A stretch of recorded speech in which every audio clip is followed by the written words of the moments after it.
Hello and welcome to The Spectrum Show, a show dedicated to the Sinclair ZX Spectrum. Welcome to this episode. Coming up, we go back to March 1985 to get all the latest Sinclair news and top-selling Spectrum games. We find out how to download games and load them straight into your Spectrum. We play some older games. We check out a new title. And finish in Type-In Corner. But first, it's back to March 1985. Quicksilver have announced that they have acquired the exclusive rights to 7 games from Bug-Byte Software, including Automan and Turmoil. Quicksilver want to move into publishing and distribution of games, particularly from other companies, and this is the first of many such deals. Bug-Byte, though, maintain it is only an experiment, and it is not an indication of the direction of the company.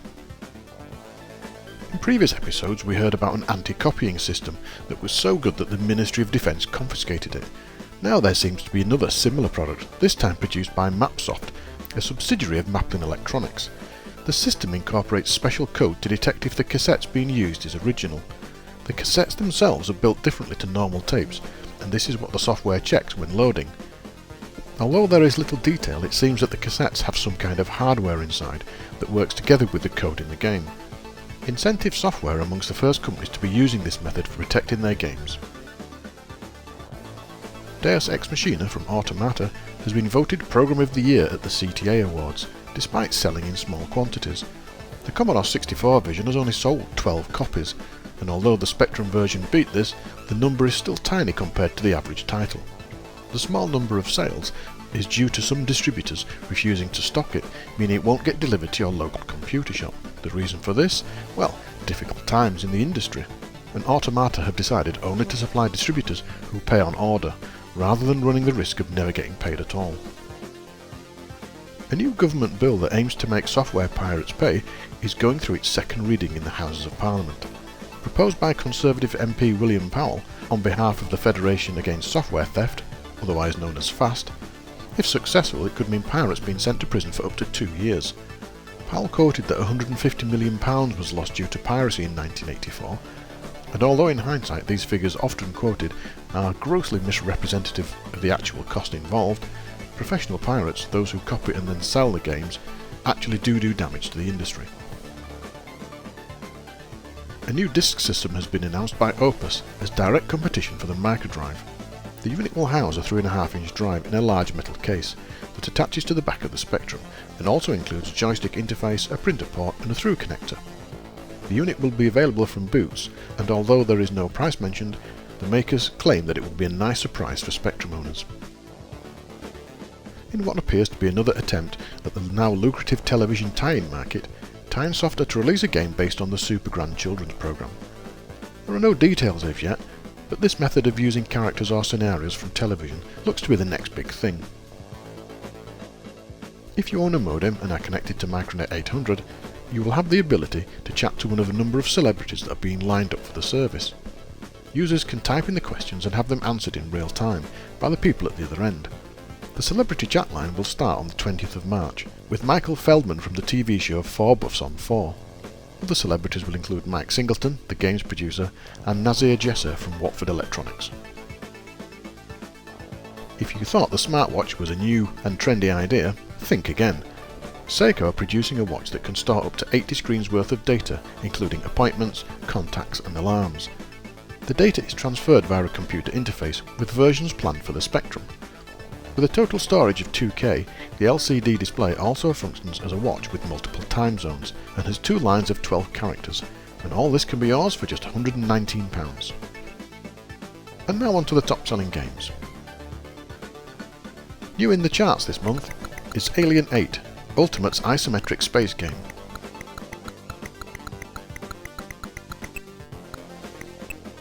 Next is Everyone's a Wally, Microgen's next game in the Wally Week series.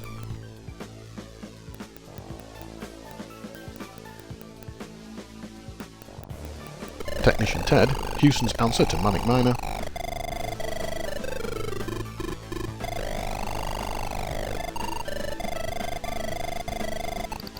And Zaxxon, US Gold's official home conversion of the impressive arcade machine.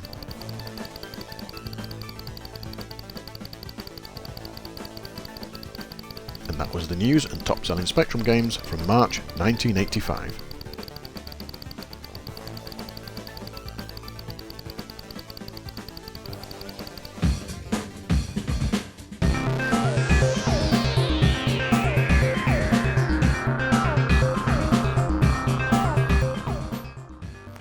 Emulators are great. They let you run your favourite games without having to faff about setting up your Spectrum, plugging in the leads and turning the television on and rewinding the tapes. Files can be loaded instantly, progress can be saved at any point, cheats can be entered, and the games can be paused. It's just so much more convenient. I can remember my first Spectrum emulator, Z80 by Gerten Lunter, running on my state-of-the-art 486 DX4100 PC. It was amazing to play Jetpack again, not to mention all my old games I had written back in the day. With that said though, there are many people who like to use real hardware, myself included. I enjoy playing on either emulation or the real thing, but there's something about using the real hardware, whichever machine you prefer. And in fact I have my Plus 3 permanently set up next to my PC, complete with my Div IDE card. For those real hardcore fans though, loading games the way they were intended, by tape, is the only way to experience the Spectrum. The problem is, unless you have a huge collection of original games, using the Spectrum this way can be a little bit tricky. So in this feature, I'm going to take you through 3 options to download games from the internet and load them into your real Spectrum. I have tested many utilities to do this over the years, and the opinions I present here are just that, my opinions, based on my experience, giving the easiest and best choices. Let's look at the easiest method first. For this you'll need a program called K7ZX. This can be downloaded free of charge from World of Spectrum. You'll also need of course the game you're going to use. For the tests I'm going to use Attic Attack, and although this game is denied, it doesn't make much difference to the way things work, and the methods here are exactly the same for any game. I do have the original of this game, but for the feature I obviously needed the digital file. Once everything's ready, you set up your Spectrum and connect the audio lead to the headphone socket of your computer. Connect the other end to the earphone socket of your Spectrum. For this try both stereo and mono leads. Sometimes it works better with a mono lead and sometimes not. Once you're ready, load up K7ZX. Navigate to the game you want and select it. Set your Spectrum to load in the usual way. And click the play button. If your volume is OK, your game should now load straight into your Spectrum. You may have to experiment with the volume a little to get it right, but you had to do this with the real thing anyway. This method will load the game at real speed, so for Attic Attack this took around 4 minutes 18 seconds. Once loaded, you can enjoy the game using the real hardware. For those who still want to use this method but don't want to wait as long, there is another option, and you can use the next method to turbo load your games in a fraction of the time. For this you'll need a program called Otla, or OTLA. I know K7ZX can turbo load, but I found Otla much less error prone. Again, Otla can be downloaded from World of Spectrum. Keeping everything plugged in as it was for the previous method, load up Otla. First thing you do is click the Add Blocks button, locate the game and click OK. This has to be a TAP file though. When asked which blocks to load, just click OK, and set the option to indicate which Spectrum you're using. Now set the Spectrum to load again, and click the play button. If your volume is OK, the game will now turbo load. The speed increase is quite remarkable as well, reducing Attic Attack from 4 minutes 18 seconds to just 31 seconds. I love this way of loading games, and I think it's a good mix of old school and modern. Not all games will work with this method though, particularly the ones that rely on timings for the load. It's just a matter of experimenting. But for the true purists among you, nothing will replace real tapes. So let's move on to the third and final method. This involves using K7ZX again, and instead of loading the game directly into the Spectrum, we're going to copy it onto tape. So to do this, you unplug the ear lead from your Spectrum and plug it into the mic socket of your tape recorder. Find a blank tape you want to put the game on and pop it into your tape machine. You select the game as you did before, press record on your tape recorder, and click the play button. And the game will now be recorded onto the tape. This will of course be at real speed, so Attic Attack will take 4 minutes 18 seconds. And once you're finished, you'll now be able to load the game straight from the tape, just like you did in the old days, with plenty of time to go and make a drink of tea while you wait.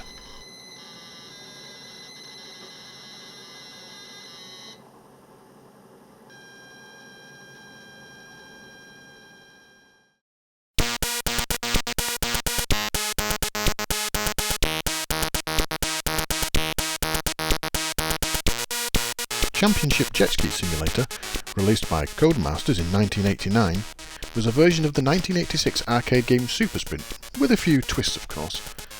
But it was also the forerunner to Codemasters' future game, Micro Machines. Championship Jet Ski Simulator. This version is set on water and replaces the cars with jet skis, just in case you didn't get that from the title. The game comes with two versions, the easy one on side A and the harder one on side B. Once the sample speech is over, we get the title screen, allowing for a selection of controls. There are only 3 keys required to control the game: left, right and accelerate. You can also use a variety of joysticks. Once the game gets underway, we get a really nice playing area, very colourful and very detailed. But it's also not so easy to tell what is safe and what isn't. It's also difficult to see which jet ski is yours, sometimes thinking you're in front when actually you're miles behind, spinning around in circles and bumping into things. Once you can identify which is yours, it remains the same throughout the rest of the levels. The control is good, mimicking the inertia and control of a jet ski, including the drift based on your speed, and this makes control slightly tricky, but realistic.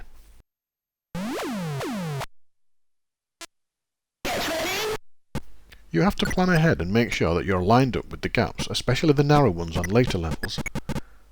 Anything that slows you down, like the green weed or bumping into obstacles, will mean you may not hit the time limit and fail the level. You also have to contend with the other riders, 3 of them, who all seem to be experts. This means for the first 3 or 4 games, you won't get anywhere. As I slowly got used to the control system, I progressed to the next level, but I still never actually managed to win a race. I did at least qualify though, which just involves completing the course in the given time limit, and this meant that I could proceed to the next race and a different course. The courses vary in layout, with numbered gates that indicate the route. Some of the courses had crossovers too, which added yet another obstacle to watch out for. Graphics-wise, the game is great, with nice background and well-drawn environments. Sound when playing is a bit of a letdown. There's just a thud when you hit something, and it's a sound you certainly have to get used to. The game has some nice sample speech and music as well. On the downside though, you could be really doing well and got as far as course 4 or 5, but failing this course means that you have to start everything all over again, right from the beginning, playing all of the courses to get back to where you were. There's no option to retry that race, which is a pity really. And this soon becomes very frustrating, because a silly mistake means that you have to go through all the levels again. Apart from that though, this is not a bad game. It could have done with a bit more sound while playing, and maybe a bit less drift, but it's still an enjoyable release, and it's a pity I'm not very good at it.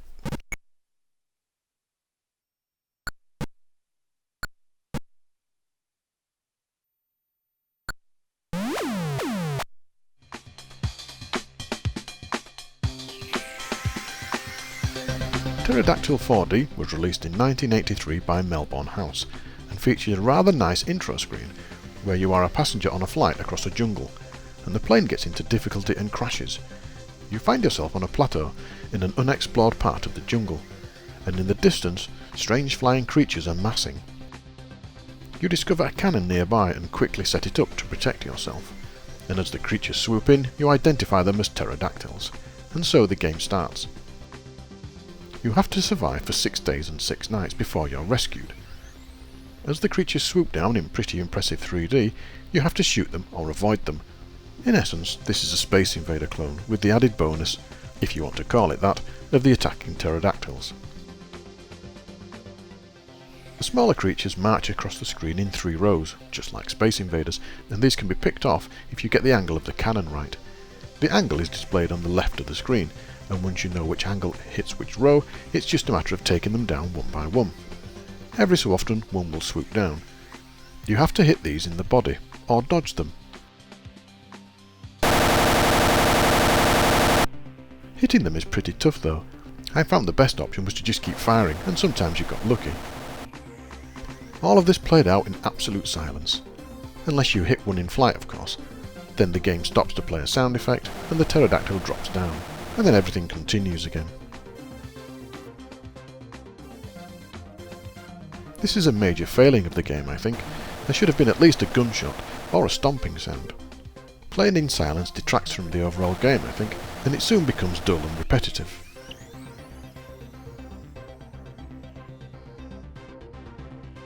To add to this, the game actually has a bug that stops it from being completed. It stops counting at day 6, so never actually reaches day 7. The bug can be fixed using a poke, that is if you want to play in silence for that amount of time. Graphics wise it's not bad, and quite smooth. Control is by keyboard only, but it is quite responsive. Overall then, a twist on the Space Invader theme, but nothing really special.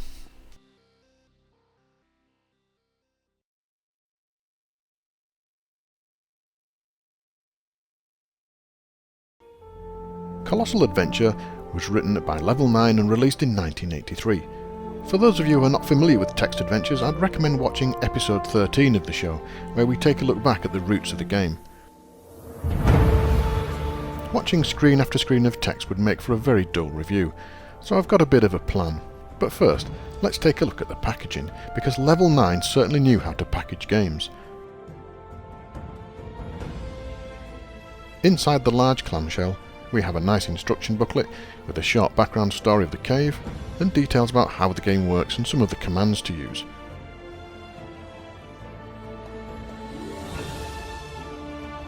There's also an envelope and postcard that allows you to send off for a clue in case you get stuck.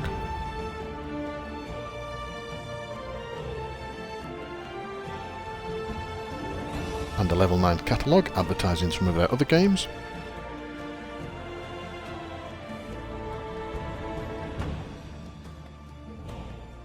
Oh, and of course the game cassette itself. Text adventures are like books. You have to read the location descriptions and then decide what to do. You have to create the world in your mind, build the atmosphere and the tension, solve puzzles and try not to get killed. So to help with this review, I'm going to try and recreate how things appear in my mind when I'm playing a game. The idea is that you have to explore the cave and return any treasures to the house at the beginning. This is going to be a bit of an experiment, so it may go terribly wrong, or it may be okay. Let's see.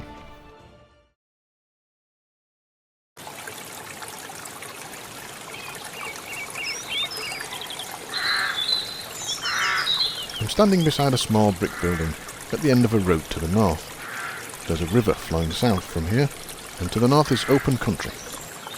Entering the small building, I find it's a well house with a small well in the middle of the room, and a rusty ladder leading down into darkness. Somebody's left some things here for me too. There's a bunch of keys, a brass lamp, an empty bottle. I think I'll take the keys and lamp. They may come in useful.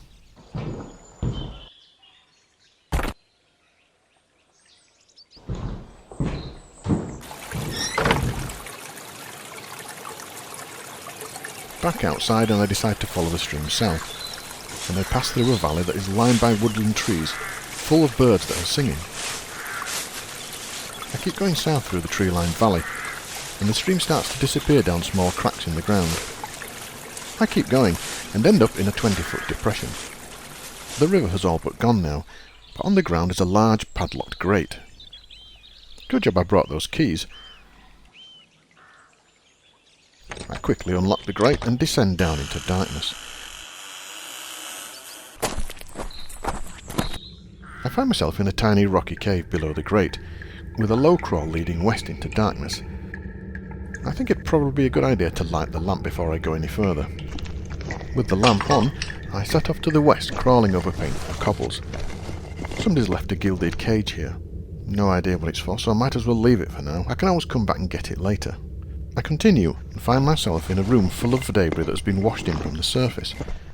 And somebody's written XYZZY on the rocks. There's also a black rod here. I might need that, so I'll pick that up and carry on to the west.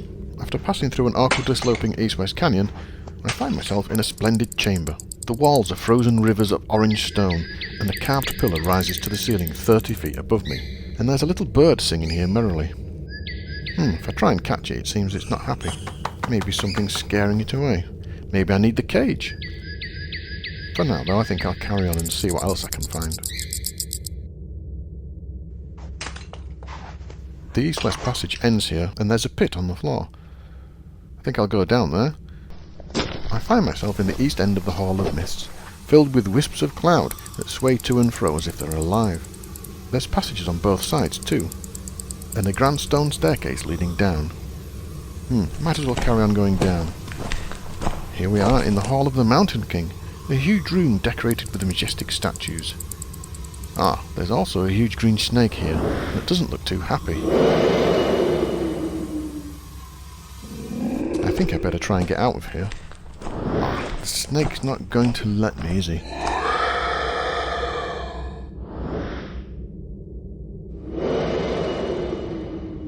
Maybe I can find another way around. I'll find something to kill it. Right, finally I get back to the east end of the Hall of Mists. Let's backtrack. Let's see what I've got. Just some keys, a lamp and a black rod. I wonder if the rod's any use. Let's go back down and see if I can hit it.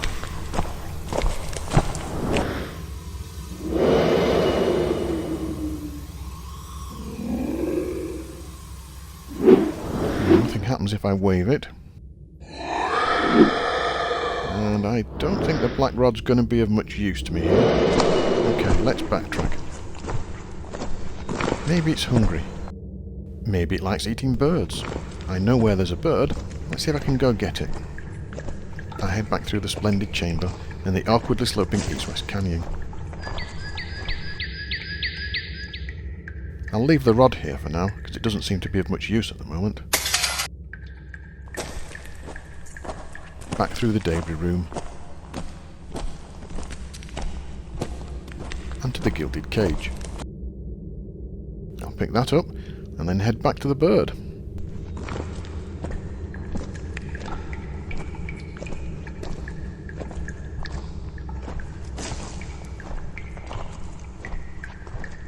Okay, let's try and catch the little blighter.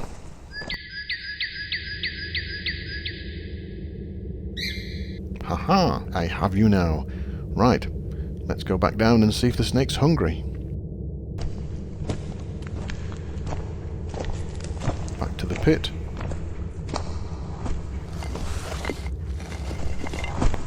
Down to the east end of... Oh dear, the dwarf's appeared and thrown an axe at me. Good job it missed.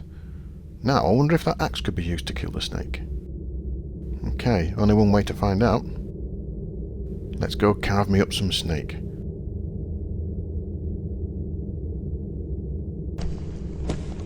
Down into the Hall of the Mountain Kings.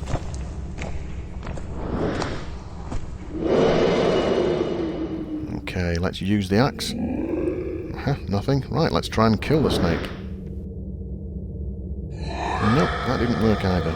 Okay, maybe it's hungry then. Let's give it the bird and see what happens.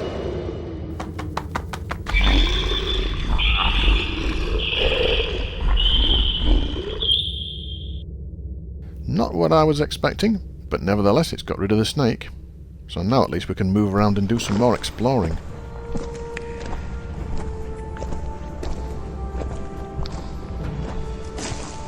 Okay, as I continue to play that game, I hope you enjoyed that little interlude, and I hope that it gave you some kind of idea of how gamers interpret text adventures. I know not everyone likes them, but Colossal Adventure is a fine version of the original that even extends it and adds additional treasures and locations. Well worth playing if you have a logical mind, which is what you need to solve some of the many puzzles in this game. So if you want the granddaddy of all adventures, this is the one to get, closely followed by the Abersoft game, Adventure 1, that was bought by Melbourne House and released as Classic Adventure. A great heritage and a great game.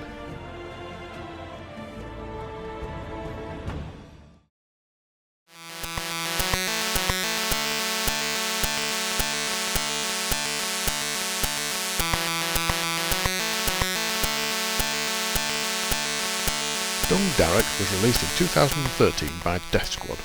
The game, although it deals with defecating rhinos, is well written, great to play and looks superb. The idea is that you're a dung beetle and have to clear up after the rhino has emptied its bowels. Before you can do this, however, you have to eat food because you're not big enough to move the dung. Eating the smaller items of food allows you to eat the larger items of food, and this makes you grow, which means you can eat larger items of food, and eventually reach the right size to allow you to move the offending items. You move the large chunks of dung by moving over them, and these will then swap places with where you were. This allows you to manipulate them, get them down to the bottom of the screen, and create a lovely dung burger. There are other things on screen too that have to be avoided. If you collide with them, you'll lose some of your health. Your health, though, can be refilled by eating some of the pills that pop up randomly in the middle of the screen. Some pills also have other effects, like turning the enemy into food for a short while. Once your burger is complete, you can move to the next level. Using a clever technique, the authors have managed to get more colours per character square than the average game. The result are wonderfully coloured graphics. On the downside, they do move in jumps rather than smoothly, but once you get over this, you hardly notice. Gameplay is great and set just about right, making progress a pleasure. Control is responsive most of the time, and sound is used very well. There are limited control options, and I had to download a hacked version that allows QA and OMP to be used. As the game progresses, more and more things arrive in your way, and this keeps things interesting. At times it's hard to believe you're playing a Spectrum game. It looks stunning. This is a game that you just have to try, and I got so immersed in it I spent a good few hours moving through all of the levels and having a great time.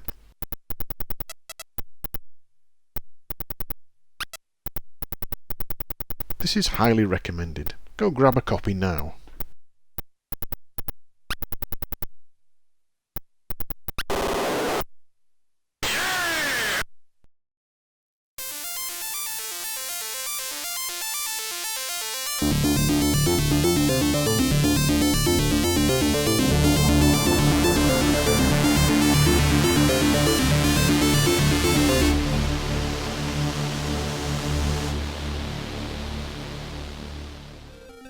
Hello and welcome to Type In Corner.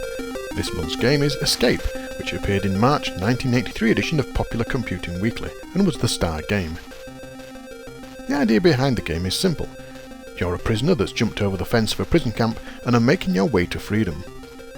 There are 4 fences between you and the resistance, and they have helped by cutting holes in them. The problem is they can only be seen when the searchlights shine on them, and of course if you get caught in the searchlights, then it's curtains. Luckily there are pits to hide in to avoid being seen. Does that sound a little too complex? Well, the game itself is fairly simple and is just a test of memory. You have to get your man from right to left, and he can only move between the holes in the fences. The searchlights are constantly moving up and down, and if he gets caught, unlucky, game over. So you have to use the pits to hide, running from pit to pit when the light is not on them. If you manage to get across to the far left of the screen, you've escaped. Well done. And to add to things, there's also a timer, so you can't hang around. The control is a bit of a pain. The game uses the cursor keys, but anyone with a bit of basic knowledge could easily change them. This is not a bad game actually once you get the hang of it. The sound is okay and not overused, and the idea is something different. This game has probably not been seen since it was first published in the magazine, and will be available for download from my blog very shortly.